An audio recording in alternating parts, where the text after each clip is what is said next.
Hi friends, so welcome आज की error detection की क्लास में। अगेन आज हम थोड़े ज़्यादा क्वेश्चंस करेंगे क्योंकि हमारे हर सेंटेंस में सिर्फ एक ही एरर होगा आज की क्लास में, है ना। तो आज हम 15 क्वेश्चंस करेंगे और उसके एंड में एक हमारा क्विज जो रहता है वो करेंगे। तो चलो लेट्स स्टार्ट। फर्स्ट क्वेश्चन अपना क्या है? फर्स्ट क्वेश्चन कह रहा है, despite of the heavy rain the match were not cancelled and continued as scheduled. ठीक है, हैवी रेन होने के बावजूद मैच कैंसिल नहीं हुआ और कंटिन्यू होता रहा एज शेड्यूल्ड। तो अब इसमें अपने एरर्स कहाँ हैं? तो यहाँ से अपने को इस बार मैंने आपके लिए एरर्स ऐड भी कर दिए, ठीक है, क्योंकि मैं बता रहा हूँ ऑब्वियसली सेम ही चीज़ है कि आप पढ़ के भी रिकॉल कर सकते हो उस चीज़ को। तो जैसे हमने पहले की क्लासेस में देखा है कि डिस्पाइट के बाद ऑफ नहीं आता है, डिस्पाइट हमेशा अकेले ही यूज़ होता है, ठीक है, इसके बाद ऑफ नहीं आता है। अगर आपको डिस्पाइट की जगह लिखना है इन स्पाइट ऑफ, तो यहाँ पे ऑफ लगाना होगा, है ना। तो यहाँ पे क्या है, despite despite the heavy rain the match were not cancelled. अब अपने को यहाँ पे क्या सर्च करना है, हमारे जो रूल्स हैं, है ना, हमें एक देखना है सिग्नल्स ऑफ टाइम। तो सिग्नल्स ऑफ टाइम में हमारे को क्या मिल रहा है, यहाँ पे एक वर्ब मिल रहा है, ठीक है, कि despite of the heavy rain the match were not cancelled and continued as scheduled. ठीक है, तो दोनों पास्ट टेंस की बात हो रही है। तो हमारे सिग्नल्स ऑफ टाइम में हमें क्या पता चल रहा है कि ये सेंटेंस एक पास्ट टेंस की बात कर रहा है, ठीक है। सिग्नल्स के बाद हमें चेक करना होता है सब्जेक्ट, ठीक है। अब सब्जेक्ट हमारा यहाँ पे है, अगर इस वर्ब की बात करें तो हमारा सब्जेक्ट है मैच, ठीक है, मैच इज़ आवर सब्जेक्ट। इसका हमें पता करना है तो ये प्लूरल है कि सिंगुलर है। मैच को हमेशा माना जाता है एज सिंगुलर नाउन, ठीक है। मैच क्योंकि एक सिंगुलर नाउन की तरह ट्रीट होगा, तो ये वाला जो वर्ब है ये भी सिंगुलर की तरह ही ट्रीट होना पड़ेगा, क्योंकि हमारा रूल नंबर 3 क्या है, सब्जेक्ट वर्ब एग्रीमेंट, ठीक है। तो जहाँ पे सब्जेक्ट हमने देखा कि वो सिंगुलर है, तो हमारा वर्ब भी सिंगुलर में आएगा। और हमने सिग्नल्स ऑफ टाइम में देखा था कि वो पास्ट में आएगा, ठीक है। तो सिंगुलर और पास्ट का वर्ब फॉर्म हमें बनाना है। तो सिंगुलर का वर्ब का पास्ट और सिंगुलर क्या होता है, वॉज, ठीक है। तो despite the heavy rain the match was not cancelled and continued as scheduled, ठीक है। अब आपको एक बार फाइनली फोर्थ स्टेप में सिग्नल्स ऑफ टाइम वापस से चेक कर लेने हैं कि सेंस बना रहे हैं कि नहीं, ठीक है। तो यहाँ पे जब आएगा वॉज तो ये पास्ट हो गया, ये ठीक है। कैंसल्ड भी हमारा पास्ट है, कंटिन्यूड भी हमारा पास्ट है। तो हमारे सारे वर्ब्स जो हैं वो करेक्ट सिग्नल कर रहे हैं कि हम पूरे में पास्ट की ही बात कर रहे हैं, राइट। तो यहाँ पे भी हमने देख लिया कि डिस्पाइट ऑफ की जगह डिस्पाइट होगा, वर्ब की जगह वॉज आएगा, क्योंकि जो मैच जो नाउन है वो सिंगुलर है, तो हमारा वर्ब भी सिंगुलर ही जाएगा, ठीक है। तो correct sentences, despite the heavy rain the match was not cancelled and continued as scheduled, ठीक है। नेक्स्ट अपना क्वेश्चन देख लेते हैं, क्वेश्चन 2। क्वेश्चन 2 क्या कह रहा है, The report highlighted the need for improving infrastructure and to invest in education। Report ने हाईलाइट किया द नीड फॉर, किस चीज़ की ज़रूरत है, द नीड फॉर एक फ्रेज है, इसको आप फ्रेजेस में नोट कर लीजिए। The need for means required, requirement, है ना, जिस चीज़ के ज़रूरी होता है उसको बोलते हैं need for, the need for, ठीक है। इसको आप फ्रेज में याद कर लीजिए, द नीड फॉर एक अपना फ्रेज है, तो ये अपने में ठीक है। इम्प्रूविंग इंफ्रास्ट्रक्चर एंड, इंफ्रास्ट्रक्चर को इम्प्रूव करना है, एंड इन्वेस्ट इन एजुकेशन। सबसे पहले अपने चेक करते हैं सिग्नल्स ऑफ टाइम, ठीक है। रूल नंबर 1, दी रिपोर्ट हाईलाइटेड, तो ये हो गया हमारा पास्ट। द नीड फॉर, अब क्या है हमारा, improving infrastructure and to invest in education. तो रिपोर्ट क्या बताती है कि जब भी कोई रिपोर्ट आती है तो वो कुछ सजेस्ट करती है। अब वो जो सजेस्ट करेगी चीज़, वो फ्यूचर के लिए सजेस्ट करेगी, राइट। तो अब रिपोर्ट ने हाईलाइट तो कर दिया, तो ये पास्ट की होगी, लेकिन आगे जितना भी काम होगा वो फ्यूचर के लिए ही सजेशंस होंगे रिपोर्ट में, ठीक है। तो अब यहाँ पे एरर्स देख लेते हैं। तो एक एरर है, इम्प्रूविंग इंफ्रास्ट्रक्चर की जगह आना चाहिए इम्प्रूविंग द इंफ्रास्ट्रक्चर यहाँ पे, ठीक है। यहाँ पे आएगा द इंफ्रास्ट्रक्चर, क्योंकि the article the is necessary before the noun infrastructure, ठीक है। ये आपको ध्यान रखना है कि कुछ कुछ नाउन्स जो होते हैं, नाउन्स जिनके पहले बिफोर द आर्टिकल आना ज़रूरी है, ठीक है। तो ये आपको इंफ्रास्ट्रक्चर उनमें से एक वर्ड है जिसके पहले द का आर्टिकल आता है ना। तो यहाँ पे आएगा द, और जो सेकंड हमारा है, तो अब हमारे को एक बार वापस देखना है, अब हमें आना है चेक करने हैं वर्ब्स को, ठीक है। वर्ब्स का टेंस, सेकंड रूल जो हम चेक कर सकते हैं यहाँ पे। तो यहाँ पे बात हो रही है, the report highlighted the need for improving infrastructure. अब इम्प्रूविंग एक्चुअली सही है, क्योंकि ये चीज़ आगे होने वाली है, होएगी। तो अगर यहाँ पे आईएनजी फॉर्म है और एंड के बाद का क्लॉज जो है, तो ये एक आपका होता है कि एंड के पहले का जो क्लॉज है और जो बाद का क्लॉज है, उनके दोनों के टेंस मैच होने चाहिए। जो वर्ब का टेंस है वो दोनों का मैच होगा हमेशा, ठीक है। तो अगर यहाँ पे इम्प्रूविंग है तो यहाँ पे टू इन्वेस्ट हो सकता है क्या, मतलब कि क्या ये आपको लग रहा है करेक्ट है। एक वर्ब है इम्प्रूविंग, ठीक है, ये हो गया इसका प्रेजेंट पार्टिसिपल वाला फॉर्म, प्रेजेंट पार्टिसिपल का। दूसरा जो यहाँ पे लिखा है वो लिखा है टू इन्वेस्ट, ये कौन सा फॉर्म होता है, इन्फिनिटिव फॉर्म होता है, ठीक है। तो इन्फिनिटिव हो गया और ये प्रेजेंट पार्टिसिपल हो गया। अब इस सेंटेंस के हिसाब से ये वाले का वर्ब टेंस करेक्ट है, तो हमें इसको भी प्रेजेंट पार्टिसिपल फॉर्म में ही ले जाना पड़ेगा। जैसे ये लिखा है ना टू इन्वेस्ट, तो ये इन्फिनिटिव से चेंज होके ये इन्वेस्टिंग के इस फॉर्म में बन जाएगा। तो ये इन्वेस्ट क्या बन जाएगा, इन्वेस्टिंग बन जाएगा, ठीक है। तो टू इन्वेस्ट ना आके यहाँ पे आएगा इन्वेस्टिंग, ठीक है। अब हमने क्या चेक करा था कि एंड जो है उसके पहले का जो क्लॉज है और एंड के आगे का जो क्लॉज है उनके टेंस मैच होने चाहिए। तो यहाँ क्या इम्प्रूविंग आ गया और इन्वेस्टिंग आ गया, ठीक है। तो आपने एंड को यूज़ करा यहाँ पे, एंड आपका एक सिग्नल की तरह काम कर रहा है, कंजंक्शन जो है, ठीक है, कि आपको दोनों तरफ टेंस सेम रखने होंगे, ठीक है। तो आपका एक एरर सी में था और एक एरर डी में था। जो आपका करेक्ट सेंटेंस है क्या बन रहा है, the report highlighted the need for improving the infrastructure and investing in education, ठीक है। आई होप ये सारे रूल्स आपको क्लियर हो रहे हैं। नेक्स्ट क्वेश्चन देखते हैं, क्वेश्चन थर्ड।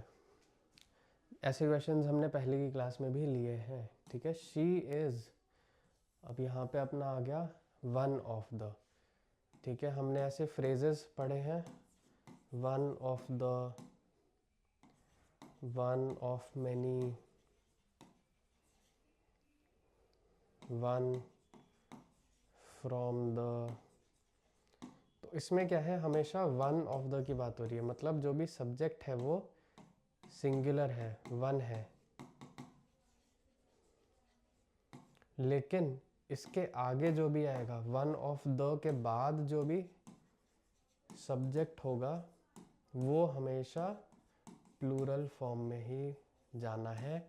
ये मैंडेटरी रूल है, ठीक है। दिस इज अ रूल कि वन ऑफ द के बाद, वन ऑफ मैनी के बाद, वन फ्रॉम द के बाद जो भी आपके सब्जेक्ट्स आएंगे यहाँ पे हमेशा प्लूरल ही होंगे। दिस इज अ रूल, ठीक है। तो she is one of the most intelligent. अब मोस्ट इंटेलिजेंट आपका एडजेक्टिव का पार्ट आ गया, ठीक है। इंटेलिजेंट एडजेक्टिव है क्योंकि वो किसी के बारे में बता रहा है कि वो इंसान कैसा है, इंटेलिजेंट है, तो ये एडजेक्टिव है, ठीक है। तो अभी ये सब्जेक्ट तो नहीं हो सकता।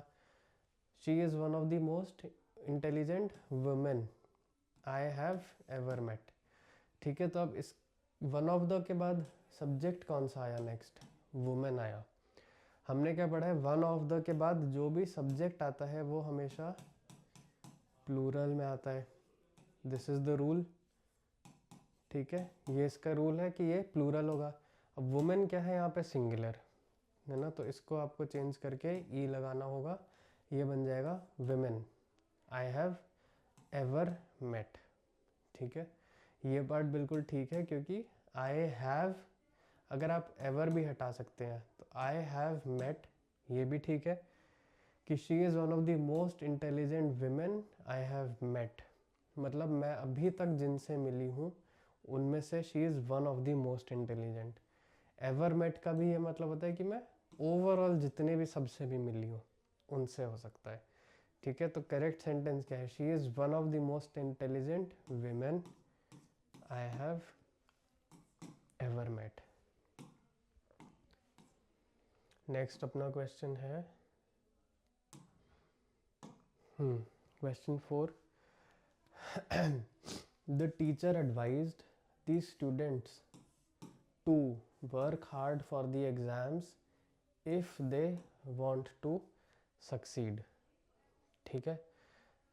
ये डायरेक्टली कोई रूल यहाँ पे हम लोग नहीं कर सकते हैं, आप फिर भी चेक करने के लिए सिग्नल्स ऑफ टाइम देख सकते हैं, सब्जेक्ट वर्ब एग्रीमेंट का रूल चेक कर सकते हैं, और उसके बाद एक बार सेंटेंस में पूरे टेंसेस क्रॉस चेक कर लीजिए, tenses of the whole complete sentence, ठीक है। ये आप पूरा चेक कर लीजिए।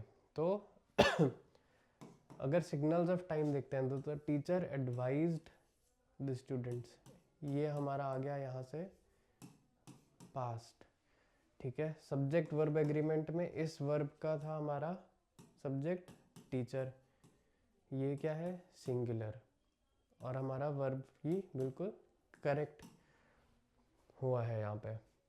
तो the teacher advised the students to work hard for the exams if they want to succeed. अब यहाँ पे ये थोड़ा सा कॉम्प्लिकेटेड है क्योंकि इन जनरल ये सेंटेंस देखने में आपको कहीं पे एरर नहीं है, इसमें कोई वर्ब का एरर नहीं है, सब्जेक्ट वर्ब एग्रीमेंट का कोई एरर नहीं है, कोई टेंस का एरर नहीं है, एक फ्रेजिंग के एरर्स हैं इसमें, ठीक है। इसमें एरर्स हैं फ्रेजिंग के एंड मीनिंग्स के। अब मीनिंग यहाँ पे क्या हो रहा है, डुप्लीकेट मीनिंग हो रहा है, ठीक है। अब टीचर को ये कह रहा है कि अगर बच्चों को सक्सीड करना है, if they want to succeed the student should work hard, ठीक है। अब ये क्या कह रहा है कि if they want to succeed, इसकी जगह टू सक्सीड ही काफ़ी है। इफ दे वांट को हटाया जा सकता है, हटा के ये क्या बनता है, the teacher advise the students to work hard for the exams to succeed, ठीक है। अब यहाँ पे अगर हम इतना भी बोल रहे हैं तो हमारे को समझ आ रहा है कि टीचर उनको सक्सीड करने के लिए ही बोल रहा है, या कोई हार्ड वर्क करेगा तो वो सक्सीड करने के लिए ही करेगा, ठीक है। इफ़ दे वांट का तो मतलब इसके अंदर बन ही जा रहा है, ठीक है। तो उस सेंस में ये वाला जो फ्रेज है इसकी रिक्वायरमेंट नहीं है, कहीं पे ये रूल वैसे गलत फॉलो नहीं हो रहा, जस्ट कि आपका मीनिंग जो सेंटेंस का है वो फिर से इसमें से डुप्लीकेट हो रहा है, रिपीट हो रहा है। तो आप इस फ्रेज को यहाँ से रिमूव भी कर सकते हैं। तो अगर हम सेंटेंस बनाते हैं the teacher advise the students to work hard for the exams to succeed, तो भी वही मतलब बनेगा जो इस सेंटेंस का बनेगा, ठीक है। तो कई बार ऐसा होता है कि आपको डायरेक्ट एरर नहीं आएगा क्वेश्चन में, बट रिपीट हो रहा होगा फ्रेज, वहाँ पे आपको इसका ध्यान रखना है कि कौन सा फ्रेज रिपीट हो रहा है, कौन सा फ्रेज रिमूव करके भी आप सेम मीनिंग रख सकते हो, ठीक है, उस चीज़ में। नेक्स्ट अपनी देख लेते हैं एक बार। नेक्स्ट क्वेश्चन है he is very much interested in playing cricket, ठीक है। अब यहाँ पे क्या बोल रहा है, he is very much interested in playing cricket.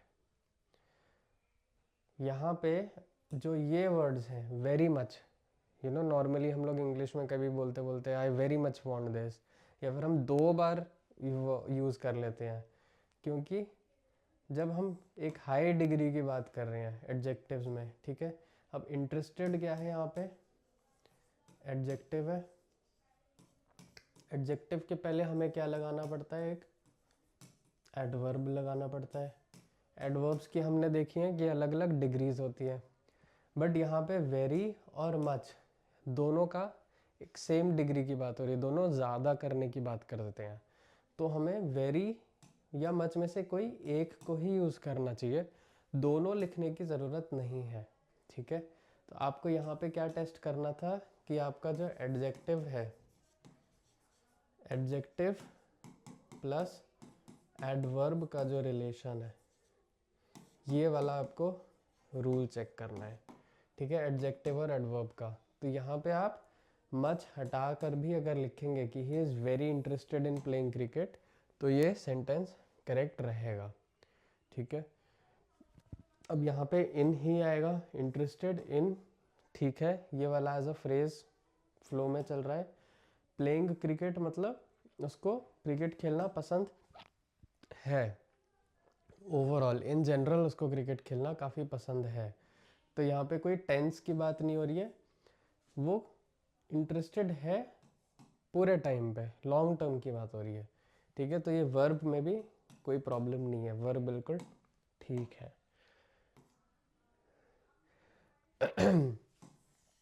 एक हम देख लेते हैं कि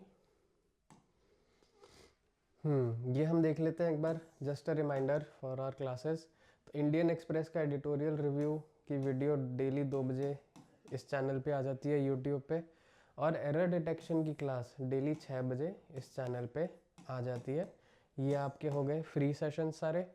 अगर आपको 1-to-1 डाउट क्लियर करवाना है, आपको क्वेश्चंस पूछना है मेरे से कि आपको कोई रूल्स नहीं समझ आ रहे इंग्लिश के, या फिर कोई कॉन्सेप्ट्स नहीं समझ आ रहे इंग्लिश के, और आप कुछ एग्जाम्पल्स के साथ मेरे से वो डिस्कस करना चाहेंगे, तो आप वो कर सकते हैं।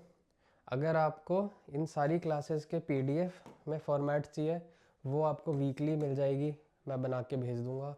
अगर हम आपको वीक प्रैक्टिस टेस्ट करवाते हैं सैटरडेज़ को, जिसको विद मार्किंग हम लोग आपको नेक्स्ट डे आंसर्स बता देते हैं कि आपके कितने मार्क्स आपने अचीव करे हैं, ठीक है। 300 प्लस हमारे को ईयरली हमारे को डेली क्विज़ मिलता है, क्योंकि डेली हम लोग एक क्विज़ करते हैं 7 बजे शाम को। तो जितने भी दिन में कॉन्सेप्ट्स पढ़े होते हैं, एक बार रोज़ हम शाम को 7 बजे उनको रिवाइज़ कर लेते हैं, ठीक है। तो ये आपके रिवीजन के लिए बहुत अच्छी चीज़ है।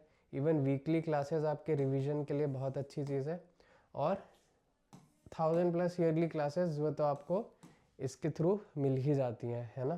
तो अगर ये सारी फैसिलिटीज़, ये सारे सर्विसेज आपको बेनिफिट लगता है, बेनिफिट है, तो आप रजिस्टर कीजिए हमारे फाउंडेशन कोर्स के लिए। इस नंबर पे आप मैसेज कर सकते हैं, कॉल कर सकते हैं, हमारी टीम आपको रीच आउट करके हेल्प करेगी इस फाउंडेशन सीरीज़ में रजिस्टर होने के लिए, राइट।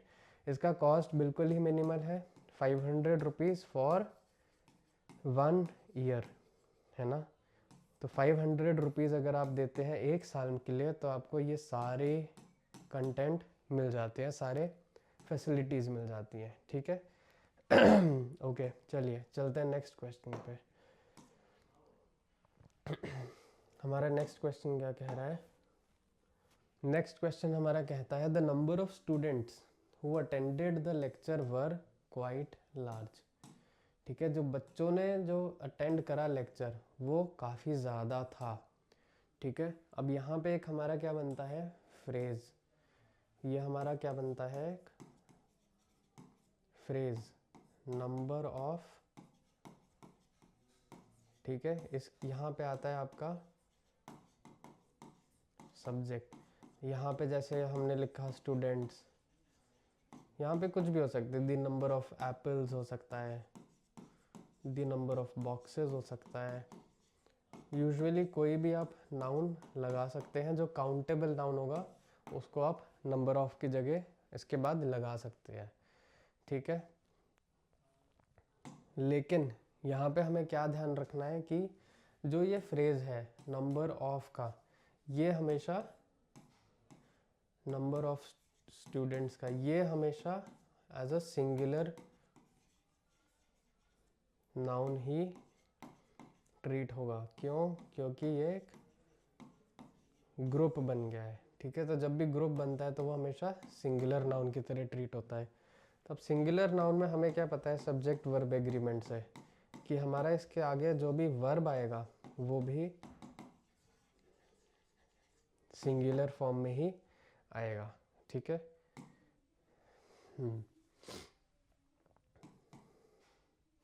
तो हमारा यहाँ पे क्या है, the number of students who attended the lecture. अब वर्ब हमारा सबसे पहले आता है ये, बट वर्ब कौन सा है, वर्ब हमारा होता है प्लूरल टेंस। वर्ब को हमें चेंज करना है सिंगुलर टेंस में, है ना, क्योंकि हमें इस वाले से मैच करना है, इस हमारे को सब्जेक्ट से मैच करना है अपने वर्ब को। तो वर्ब को हम चेंज कर देंगे वॉज में। ठीक है, तो verb should be replaced with was because the number of जो फ्रेज है वो सिंगुलर सब्जेक्ट होता है। तो करेक्ट सेंटेंस क्या होगा, the number of students who attended the lecture was quite large.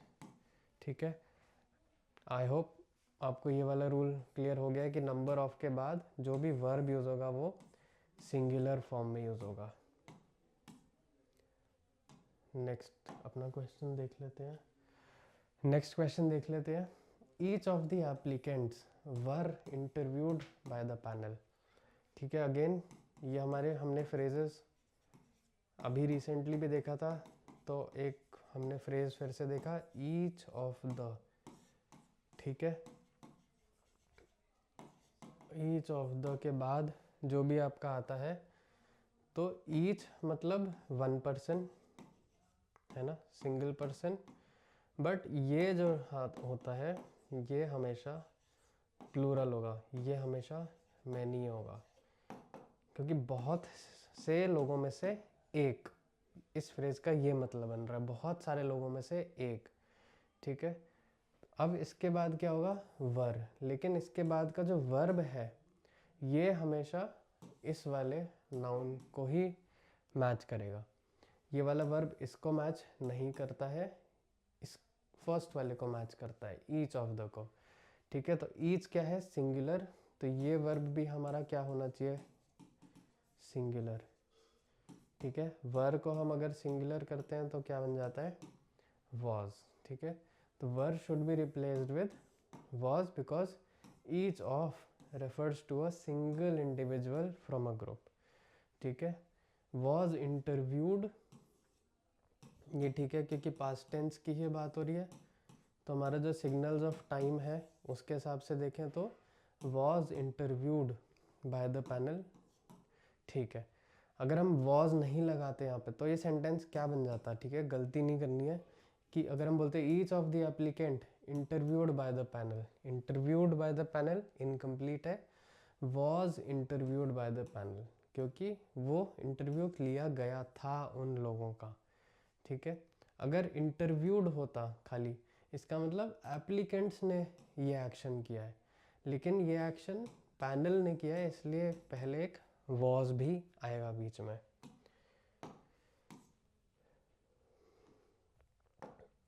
Next question अपना question 8, he is elder than any other boy in the class. ठीक है, तो ही इज बिल्कुल ठीक है, कोई प्रॉब्लम नहीं है, एनी अदर भी फ्रेज ठीक है, और बॉय इन द क्लास ये भी फ्रेज बिल्कुल ठीक है। आपने इस फ्रेज में चेक करना है, कोई सब्जेक्ट कोई वर्ब ऐसा है नहीं, तो इसमें कोई ज़्यादा प्रॉब्लम होने के चांसेस नहीं हैं। अब यहाँ पे गलती कहाँ है, in the use of the word Elder. ठीक है, तो अब एल्डर कहाँ यूज़ होता है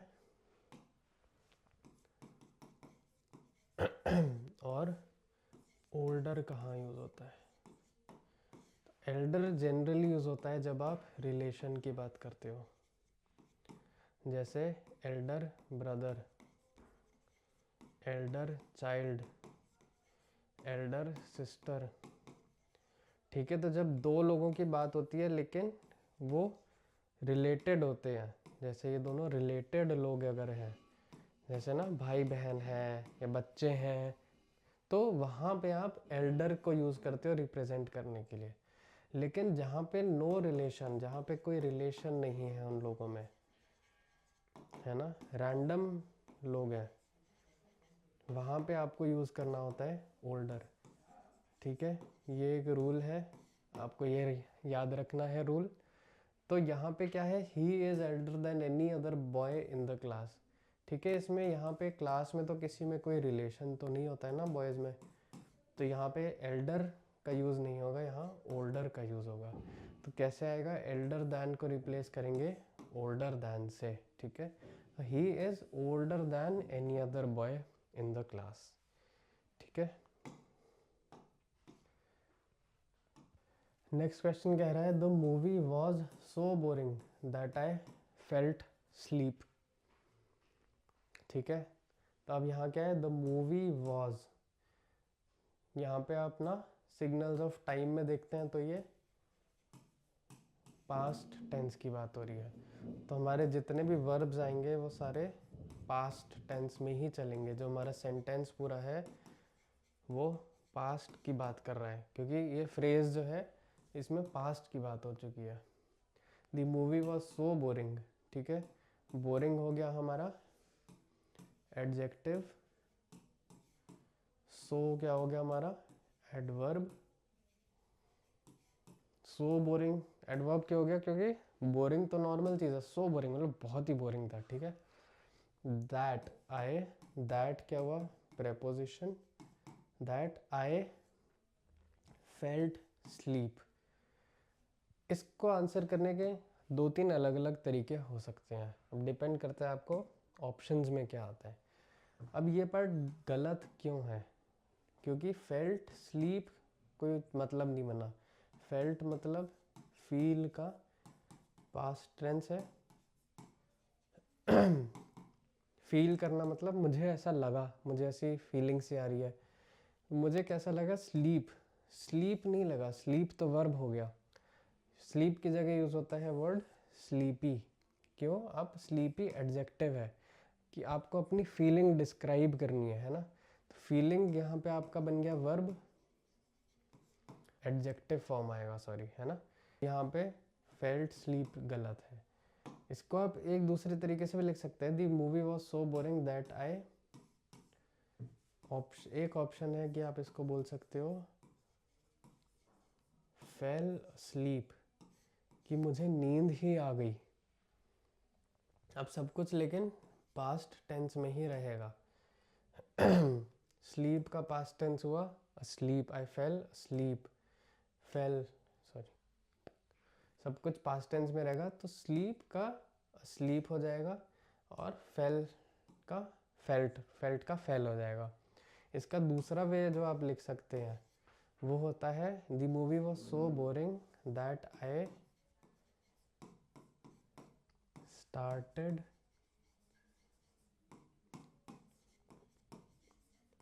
फीलिंग स्लीपी।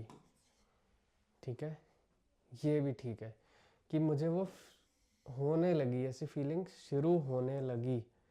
फेल्ट मतलब हो गई, स्टार्टेड फीलिंग स्लीपी मतलब मुझे धीरे धीरे वो फीलिंग शुरू होने लगी स्लीपी रहने की। ठीक है, आपके 2-3 फॉर्म्स बन सकते हैं इसमें। नेक्स्ट क्वेश्चन देखते हैं। Despite of working hard he could not achieve success. ठीक है, ये एक तरीके से रिवीजन हो गया अपना कि डिस्पाइट ऑफ यहाँ पे हमें नहीं चाहिए, सिर्फ डिस्पाइट रहेगा। ठीक है, तो despite working hard he could not achieve success. अब देखने की बात है कि क्या कहीं और पे एरर तो नहीं है, क्योंकि बाकी सारी चीज़ें हमें पता है कि सही हैं, लेकिन कैसे सही है वो भी देख लेते हैं कि डिस्पाइट वर्किंग हार्ड, वर्किंग मतलब प्रेजेंट टेंस में आ गया कि डिस्पाइट वर्किंग हार्ड मतलब अभी वो मेहनत कर रहा है या मेहनत करते जा रहा है। He could not achieve success मतलब वो पहले से अभी तक मेहनत करता जा रहा है, लेकिन उसी टाइम पीरियड में उसको सक्सेस नहीं मिली। ही कुड नॉट मतलब इसने मेहनत करी बट रिलेटिवली थोड़े से पहले तक उसको सक्सेस अचीव नहीं हुई। तो ही कुड बिल्कुल ठीक है यहाँ पे। ठीक है, he can not achieve success बोल सकते थे क्या कि despite working hard he can not achieve success. हाँ, तो अगर हम यहाँ पे बोलें कैन नॉट तो इसका मतलब कि वो बिल्कुल ही नहीं कर पा रहा है। कुड में थोड़ी सी एक कंडीशन सी आ जाती है कि वो मे भी कर पाए आगे चल के। कैन नॉट अचीव सक्सेस तो बिल्कुल एक पक्की बात कर देता है कि उसको अचीव हो ही नहीं सकती है। कुड जो होता है थोड़ा सा एक कंडीशनल फॉर्म ऐड कर देता है कि अभी तक अचीव नहीं हो पाई है, शायद आगे फिर भी हो सकती है, इसलिए कैन नहीं आएगा यहाँ पे। कुड एक बेटर सेंस बनाता है। नेक्स्ट अपना क्वेश्चन क्या है देख लेते हैं। The reason for his failure is because he did not work hard. ठीक है, यहाँ पे मोस्टली आपके सारे सब्जेक्ट और टेंस बिल्कुल ठीक है। द रीज़न फॉर, ठीक है, ये एक फ्रेज है, द रीज़न फॉर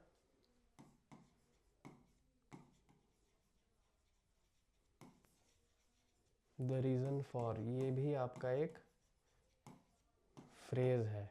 ठीक है, the reason for dash, the reason for my success, the reason for his success या the reason for your success. कोई एक्टिविटी होगी, कोई रिजल्ट होगा यहाँ पे।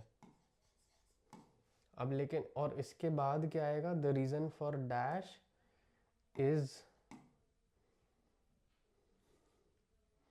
That dash. ठीक है, ये सेंटेंस के 4 पार्ट्स हो गए। द रीज़न फॉर, फिर उसके कोई रिजल्ट की बात होगी, फिर इज दैट, और फिर यहाँ पे जो एक्चुअल रीज़न है, ठीक है, वो आ जाएगा। ये सेंटेंस एक 4 पार्ट्स में भी डिवाइड करके देखा जा सकता है। तो the reason for his failure ये हो गया रिजल्ट। इज बिकॉज गलत है यहाँ पे, क्योंकि बिकॉज का मतलब होता है कि ये क्यों हुआ, पर ये क्यों हुआ का हम ऑलरेडी बोल रहे हैं कि द रीज़न इज़, हम पहले ही बता रहे हैं कि उस चीज़ का रीज़न क्या है। तो बिकॉज क्या है, एक सेम मीनिंग बता रहे हैं उस चीज़ का, उसी इसका और इसका मीनिंग सेम है। तो यहाँ से आप बिकॉज हटा सकते हैं। तो the reason for his failure is that आ जाएगा, और फिर आपका रीज़न आ जाएगा, he did not work hard. He did not ये हो गया आपका पास्ट टेंस कि उसने मेहनत नहीं करी थी, इसलिए वो फेल हुआ। ठीक है,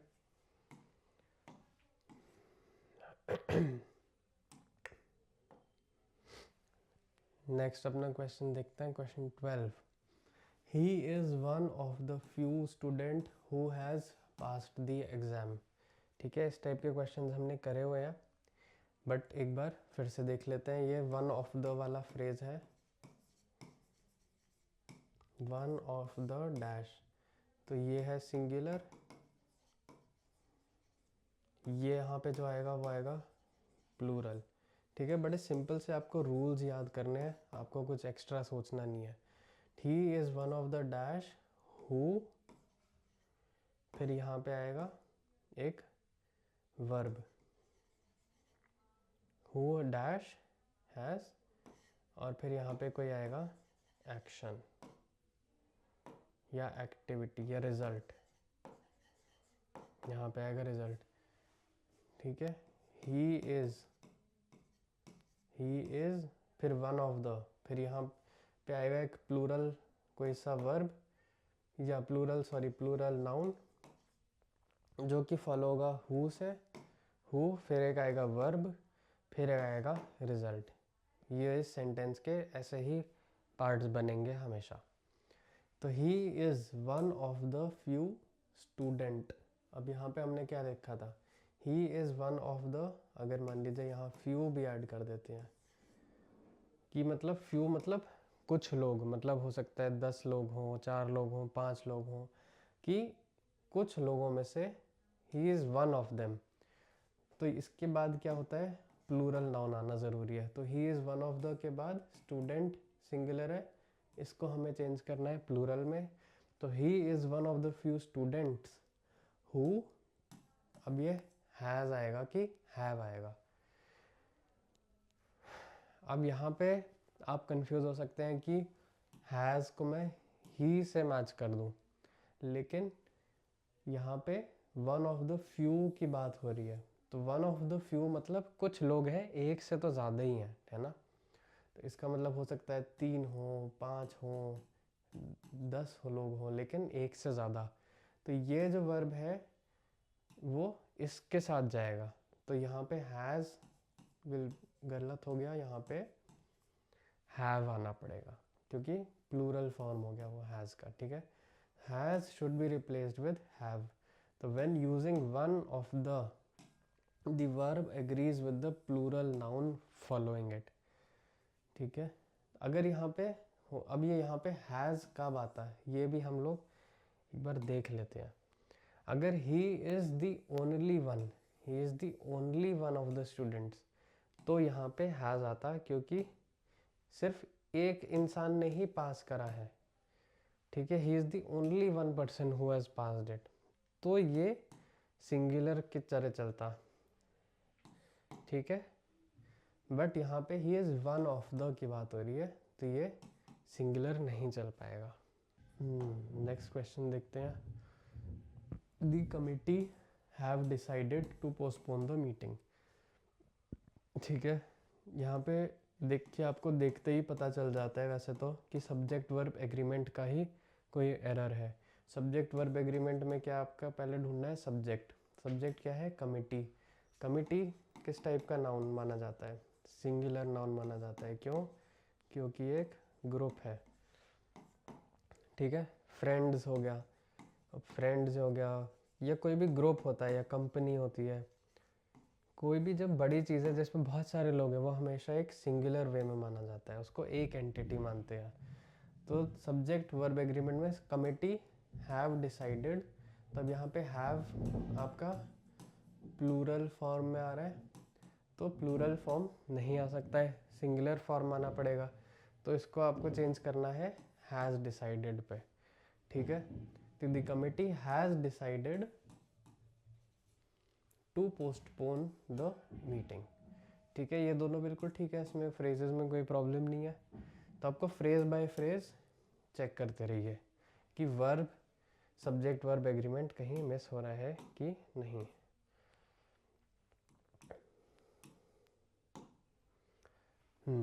question 14, the news of his arrival were announce yesterday.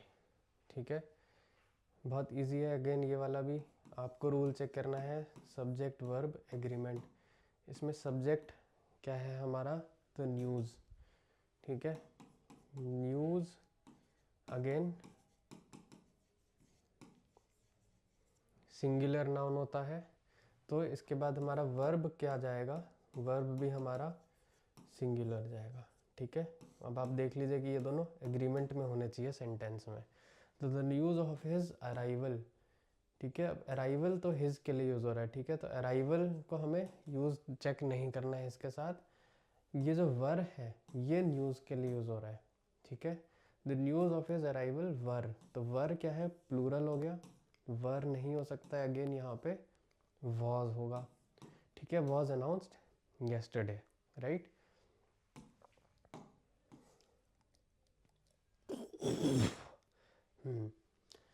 She is, अरे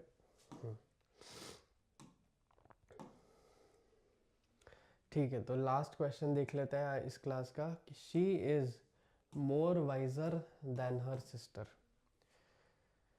ठीक है। अब यहाँ पे क्या चेक करना है आपको, एडजेक्टिव की डिग्रीज चेक करनी है। आपका कौन सा रूल अप्लाई हो रहा है, एडजेक्टिव की डिग्रीज। एडजेक्टिव आपका कौन सा है, वाइजर। वाइजर ऑलरेडी अपना हायर डिग्री में है, वाइज, वाइजर, वाइजेस्ट, ठीक है। तो वाइज, फिर उससे ज़्यादा होता है वाइजर, फिर अगर सबसे ज़्यादा है तो वाइजेस्ट। तो वाइजर ऑलरेडी हायर डिग्री हो गई, तो अब हायर डिग्री के साथ मोर लगाने की ज़रूरत नहीं है, बिकॉज वाइजर ऑलरेडी मतलब कर रहा है कि more, wiser is already more than the wise, ठीक है। तो वाइजर के साथ इसको इंक्रीज करने के लिए और कुछ हमें नहीं चाहिए, तो she is wiser than her sister, ठीक है, she is wiser than her sister, more word नहीं चाहिए बिकॉज ऑलरेडी वाइजर हमारा सेकेंड डिग्री पे आ चुका है, ठीक है। अगर हमें मोर यूज़ करना है तो हम मोर कैसे लिख सकते हैं, तो आप यहाँ पे वाइजर नहीं लिखेंगे, आप फिर इसकी फर्स्ट डिग्री ही यूज़ करेंगे, ठीक है। यहाँ पे आप सिर्फ वाइज लिख देंगे, बट नॉर्मली इंग्लिश में ये नहीं चलता है कॉम्बिनेशन, वाइजर लिखना ज़्यादा बेटर माना जाता है, ठीक है। हमारे सारे क्वेश्चंस कंप्लीट हो गए हैं, ये आज के एक्सरसाइज के क्वेश्चंस हैं। आपको ये सारे क्वेश्चंस एक बार आप लिख लीजिए, अपने नोट कर लीजिए इनके आंसर्स, और इनको हम कल एक्सप्लेन करेंगे, कौन से रूल्स मिस हुए थे नहीं हुए थे, कल की क्लास में हम लोग देखेंगे 6 बजे पे, ठीक है। ये 3 क्वेश्चंस और ये 2 क्वेश्चंस आप एक बार प्रैक्टिस कर लीजिएगा कल तक। जो कल की क्लास थी उसमें हमारे ये वाले क्वेश्चंस आए थे, तो इनको देख लेते हैं कि by the time I arrived at the station the train already left, ठीक है। अब आपको इसमें रूल्स कौन से चेक करने हैं, एक हमारा फ्रेज आ रहा है बाय द टाइम, ठीक है, ये आपको रिमेंबर कर लेना है कि बाय द टाइम का मतलब कि कोई टाइमलाइन पे अगर इस टाइम पे कुछ हुआ कि बाय द टाइम ये काम हुआ, उससे पहले कुछ और हो चुका था, ठीक है। तो इस फ्रेज से हमेशा यही मतलब निकलेगा सेंटेंस का कि by the time my friend arrived I had already slept, ठीक है, कि जब तक कोई आया 5 बजे तक या जब भी, उससे पहले ही मैं कुछ सो चुका था, ठीक है। तो अब इस फ्रेज को कैसे यूज़ करना है वो समझ लेते हैं। By the time I arrived at the station, ठीक है, तो टाइमलाइन पे जब तक मैं स्टेशन पे पहुंचा है, ठीक है, ये स्टेशन है, जब तक मैं स्टेशन पे पहुंचा टाइमलाइन में, उससे पहले क्या हो चुका था, the train had already left, क्योंकि ये हैड आएगा क्योंकि एक टाइम से पहले की एक्टिविटी की बात है, ठीक है। ये कंप्लीट पास्ट की बात तो नहीं है कि द ट्रेन हैड लेफ्ट या फिर द ट्रेन लेफ्ट, ठीक है। हम ये बात कर रहे हैं कि बाय द टाइम, इस टाइम से पहले सिर्फ कोई एक्टिविटी हुई है, तो यहाँ पे हमेशा हैड आएगा, द ट्रेन हैड, और क्योंकि ये हमेशा पास्ट की बात होगी तो यहाँ पे हैज़ नहीं आ सकता है, यहाँ पे हैड ही आना होगा। The sentence describes 2 actions in the past, ठीक है, ये सारे एक्शंस पास्ट के ही हैं कि जब तक मैं स्टेशन पहुंचा था उससे पहले कुछ हो चुका था। The trains departure happened before the speakers arrival, ठीक है। Therefore the past perfect tense had left is needed to show the earlier action. अगर दो एक्शंस हो रहे हैं आपके, एक्शन 1 और एक्शन 2, तो एक्शन 1 में आपका पास्ट परफेक्ट टेंस यूज़ करना होगा, विच मीन्स आपको हैड यूज़ करना होगा यहाँ पे। सेकेंड क्वेश्चन हमारा है, सेकेंड क्वेश्चन अपना है, she is working at that company for 5 years। ठीक है, अब क्या है, अगेन आप अगर टाइम देखेंगे तो वो कह रहे हैं कि वो 5 साल से, 5 years से वो काम कर रही है, करे जा रही है और अभी भी कर रही है। ठीक है, तो वो एक्शन, मान लीजिए ये प्रेजेंट का टाइम है, तो ये पहले से भी कर रही थी, मतलब पास्ट का भी कुछ पार्ट इंक्लूड हुआ है इसमें, प्रेजेंट का भी पार्ट इंक्लूड हुआ है। ठीक है, लेकिन इज़ वर्किंग क्या हुआ, ये तो सिर्फ प्रेजेंट हुआ, इसमें कोई पास्ट का तो कंपोनेंट आया ही नहीं। ठीक है, तो ये नहीं हो सकता क्योंकि वो पास्ट से लेकर आज तक काम कर रही है। तो हमारा जो वर्ब होगा उसमें पास्ट और प्रेजेंट दोनों को कंबाइन करना होगा, है ना। तो जब दोनों कंबाइन होंगे तो हमारा प्रेजेंट परफेक्ट कंटिन्यूस यूज़ करना पड़ेगा। तो हैज़ बीन वर्किंग, और हैज़ बीन का हमने रूल देख ही लिया है कि प्रेजेंट परफेक्ट में क्या रूल चलता है, प्रेजेंट परफेक्ट में चलता है has plus been plus verb का ing। ठीक है, अगर आपको इतना सब रूल्स नहीं भी याद हैं तो आप ये हमेशा देखिएगा कि ing के साथ हैज़ बीन या हैव बीन हमेशा जाएगा ही, या फिर इज़ जाएगा। ठीक है, इसके बिना ये चीज़ नहीं यूज़ हो सकती है। ये एक रूल आप हमेशा याद रख सकते हैं। नेक्स्ट हमारा क्वेश्चन था कि इफ़, ठीक है, अगेन इम्पॉर्टेंट क्वेश्चन है। अपनी कौन सा रूल चेक होगा यहाँ पे, कंडीशनैलिटी का। ठीक है, कंडीशनैलिटी का रूल चेक होगा कि इफ़ आ गया है तो इफ़ के बाद हमेशा 2 क्लॉज रहते हैं। इफ़, तो एक इफ़ का क्लॉज होगा, अगर ये कंडीशन हुई तो ये रिजल्ट आएगा। ठीक है, तो इफ़ का क्लॉज आता है और एक रिजल्ट का क्लॉज आता है हमेशा, और कॉमा से सेपरेटेड होता है। तो इस सेंटेंस को हमेशा ऐसे ही फॉर्म होंगे ये। तो इफ़ के साथ हमेशा जो वर्ब जाएगा वो जाएगा सिंपल वाला। ये एक रूल आप इजीली लर्न कर सकते हैं कि इफ़ के साथ हमेशा सिंपल वाला ही टेंस जाता है। तो if I win the lottery, will नहीं आएगा, विल ऑलरेडी कंडीशनल चीज़ हो जाती है, कंडीशन हमने इफ़ से ऑलरेडी दे दी है। तो if I win the lottery I would travel the world. ठीक है, ये एक फ्यूचर को डिपिक्ट कर रहा है कि मैं जाऊंगा, अनसर्टेन फ्यूचर को डिपिक्ट कर रहा है। ठीक है, आई विल भी लिख सकते थे, बट विल क्या होता है, सर्टेन हो जाता है। बट सर्टेन तो कोई ये चीज़ हो नहीं सकती क्योंकि कंडीशन है कि अगर मैं जीता तो मैं जाऊंगा ना, अगर नहीं जीता तो कैसे नहीं जाऊंगा मैं। तो विल भी नहीं आ सकता यहाँ पे, तो वुड ही आना पड़ेगा। This is a type 1 conditional sentence जिसमें इफ़ क्लॉज यूज़ करता है सिंपल प्रेजेंट, जिसमें विन आएगा, और जो मेन क्लॉज है वो वुड यूज़ करता है, और जो बेस वर्ब है वो यूज़ करता है। ठीक है, ये आपका रूल है कि अगर इफ़ क्लॉज में सिंपल प्रेजेंट जाएगा आपका, और अगला जो कॉमा के बाद वाला आएगा उसमें आपका जो वर्ब होगा वो वुड प्लस बेस वर्ब होगा। ठीक है, नेक्स्ट हमारा क्वेश्चन नंबर 4 जो कल था, he told me that he will call me later. तो ये है आपका जो वर्ब है जिसको आपको टेस्ट करना है। ठीक है, ही टोल्ड मी, उसने मुझे बोला था कि वो मुझे कॉल करेगा। ठीक है, he will call me later, ये हो रही है पास्ट की बात। कि उसने मुझे पास्ट में बोला था कि वो मुझे बाद में कॉल करेगा।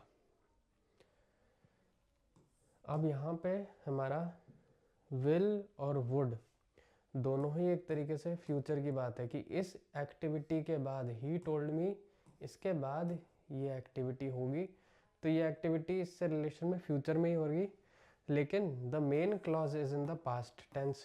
ठीक है, जो ये वाला क्लॉज है ये हमारा पास्ट टेंस में है। When reporting speech the verb in the reported clause usually changes to the corresponding past tense.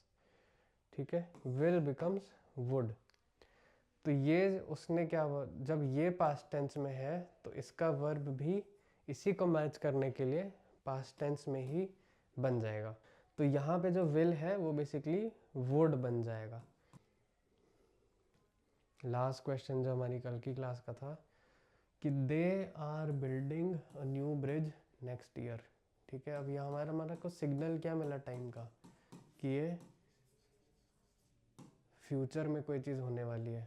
They are building a new bridge next year. ठीक है, अब यहाँ पे लेकिन आर बिल्डिंग क्या है, आर बिल्डिंग तो प्रेजेंट की बात हो जाती है ना, कि वो अभी बना रहे हैं, प्रेजेंट है ना। हमने देखा था इज प्लस वर्ब का आईएनजी फॉर्म, इसी का प्लूरल कर देंगे तो आर प्लस वर्ब का आईएनजी फॉर्म हो जाएगा, है ना। तो लेकिन ये हो गया प्रेजेंट, बट हमें फ्यूचर की बात करनी है। ठीक है, तो जो हमारा ये वाला क्लॉज है नेक्स्ट ईयर का, ये तो फ्यूचर का क्लॉज है।